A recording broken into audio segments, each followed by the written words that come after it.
Today, Russian forces have suffered another devastating mechanized failure on the Pokrovsk front after assembling a massive 50 vehicles column roughly 20 kilometers behind the front line, believing that this distance would protect it from Ukrainian drones. Operators from the Ukrainian National Guard's Azov Corps detected the concentration before the assault began and systematically dismantled it. Released footage showed vehicles burning one after another after being targeted by drones, with smoke columns visible from kilometers away.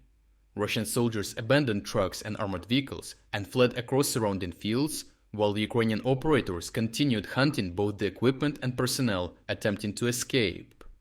In a follow-up video released by the Russians, a driver of a lonely Russian ATV is shown moving quickly along the route of the devastated column, looking for survivors and assessing the devastating damage.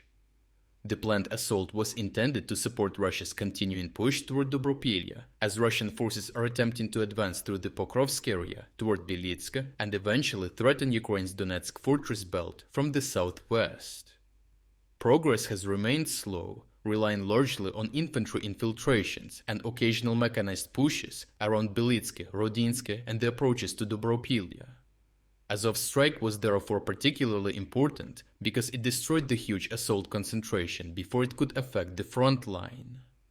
The result of the precise Ukrainian operation also demonstrates how meaningless the traditional idea of a safe rear area has become.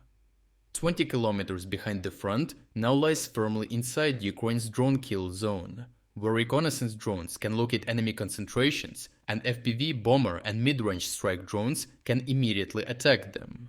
Interestingly, the destruction was not accurately communicated through the Russian command structure. Russian analysts acknowledged the column's loss, but officers reportedly claimed that Ukrainian attention had been diverted toward the convoy, while small Russian infiltration groups supposedly advanced elsewhere, which hasn't been visually confirmed. This optimistic interpretation moved upward through the Russian command chain, encouraging potential additional forces to be thrown forward despite the destruction of the main assault group. However, any potential follow-up wave will be considerably weaker, because the equipment intended to provide its mass and firepower has already burned. This disconnect between reports and battlefield reality has repeatedly encouraged Russia to revive mechanized tactics that Ukrainian drones rendered extraordinarily costly long ago. During another major assault against Azov positions, Russian forces committed elements from 2 armies and a tank division.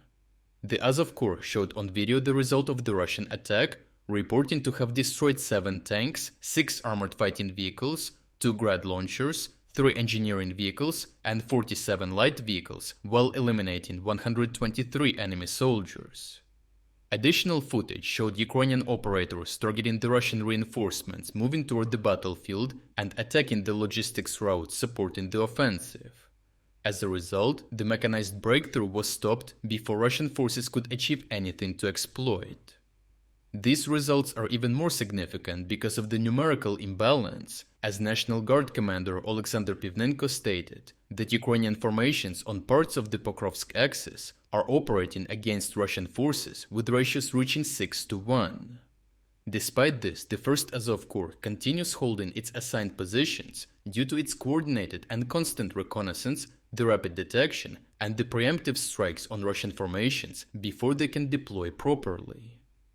Overall, after a long period in which major mechanized assaults became increasingly rare, distorted Russian reporting up the command ladder appears to be pushing large columns back onto roads where Ukrainian operators can detect and destroy them even earlier than before. Russian officers may portray 50 burning vehicles as a clever diversion that enabled several infiltrators to move forward, but the battlefield arithmetic remains in Ukraine's favor. Ukraine's persistent surveillance and rapid drone response allow Russia only tiny gains, while every attempt to create momentum cost the Russian command another column of destroyed vehicles that are harder than ever to replace. At the same time, Ukrainians are punching above their weight, as every single Ukrainian soldier is counting for 6 Russian ones because of their better coordination, recon, and faster ability to strike. Did you know that you are missing half of our videos on YouTube?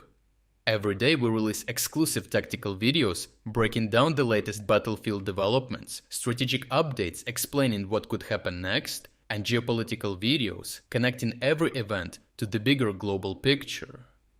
By becoming a member, you unlock the full channel while directly supporting the work that makes these videos possible. Click join below today to unlock every members only video and make sure you never miss our special updates.